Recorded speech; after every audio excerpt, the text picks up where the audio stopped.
We're joined now by Brendan Grealy, Chairperson of the 67 Blankers for Madiba Campaign Executive Committee. A very good evening to you and thank you so much for speaking to us. Hello, Tafisa. Thank you very much for having me.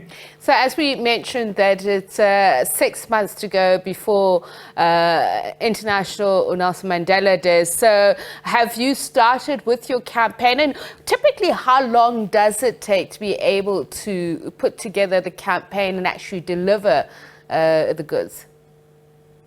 You know, Tafisa, we have varying events every year. Like last year, we had a huge blanket measuring 85 meters by 85. And that's usually in about May. The year before, we also had one where we honored the Springboks for winning the World Cup in Japan. And it was called Stronger Together. Last year was Rainbow Nation Blanket of Hope, where we partnered with the Gift of the Givers and Medicine Sans Frontiers. But how long does it take, you ask? We start the year before, and we get it going and no later than the 2nd or 3rd week of May, because we can never wait until the 18th of July for Madiba Day, because obviously, you know, winter's come already and we need to get the blankets out before. So we try and get all our blankets for all our events and interventions out by the end of May latest. And obviously, those who can knit, but if you'd like to be part of the campaign and you can't knit, how do people get involved? Well, generally people knit or crochet, but we have actually everyone knits or crochets, because you have to make a blanket to a lot of our events. Entrance is a blanket. Like in the early days when we first started, we had shows in theatres and things like that, and entrance is free if you bought a blanket. So there's not really much scope for anyone who doesn't knit or crochet. But it's so easy to learn. You know, people have taught themselves on YouTube. There are knitathons all over the show. There are chapters all over the country where people will gladly teach anyone who's interested to come along and knit and have a chat and a cup of tea or whatever the situation is, and that's it, just to chat. And they make a blanket and then keep somebody warm, and they make it with love. You know, obviously we don't buy any blankets from anybody. Everything has to be handmade by yourself. We have little labels put on the blanket, so generally the people who get the blanket know the name of the person who knitted or crocheted the blanket. And as we mentioned in that report earlier on, that the campaign has spread and it now has international appeal and support. Which countries take part, and how do you organize that? You know, 67 Blankets it runs itself in a lot. I heard you say stuff started on social media. That's exactly how it runs. So the chapters, there are a few in America, Italy, there's England, France, big one in India, even some people in Australia. So there are people there called ambassadors. So everyone's an ambassador. Like we've got our local ambassadors in Cape Town and Durban, etc. We've got ambassadors in India, for instance. There's a huge chapter and cross-pollination, because people do a lot of crocheting there. So what happens is, under the 67 Blanket brand, they would then do their own knitting and distribution in India, in Italy, in France, in the UK, in America, wherever they are. So and the ambassadors, we're all on a group. We have 67 Blankets South Africa. We have 67 Blankets International, and people are chatting all the time, cross-pollination on social media. And do these blankets get sent to South Africa, or is the campaign also now helping those in need in other countries?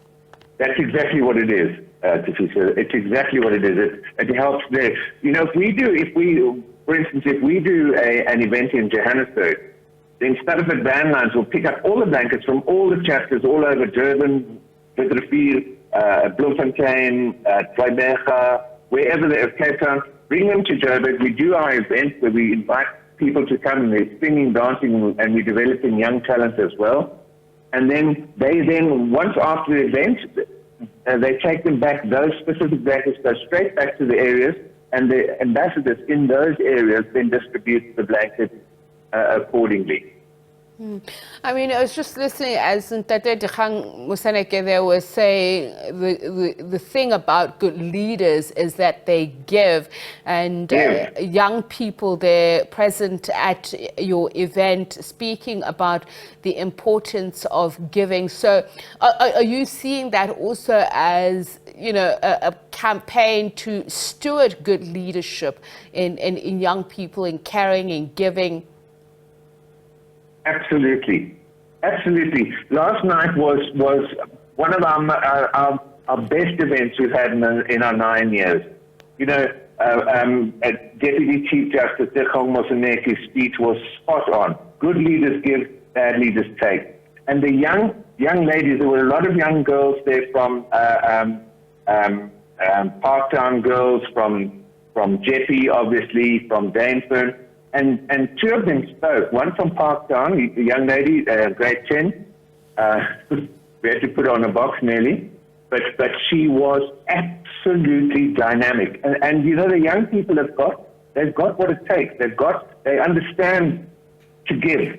You know, because people have been, you know, things have been quite upside down in the last while. And Dikgang Moseneke spoke about that. But the hope these youngsters brought to that microphone, the head girl of Jeppe Girls also spoke. And that is exactly what we're doing. We are concentrating on developing the leadership skills of the youngsters as well. So we're on our drive. That's actually our drive for 2023, is to get more youngsters on board. We love our folks who are existing folks who are part of it. The nitwits who've been around for ages, we love them to death. They're going nowhere. But we've got to start developing more, like Sacred Heart is also coming on board.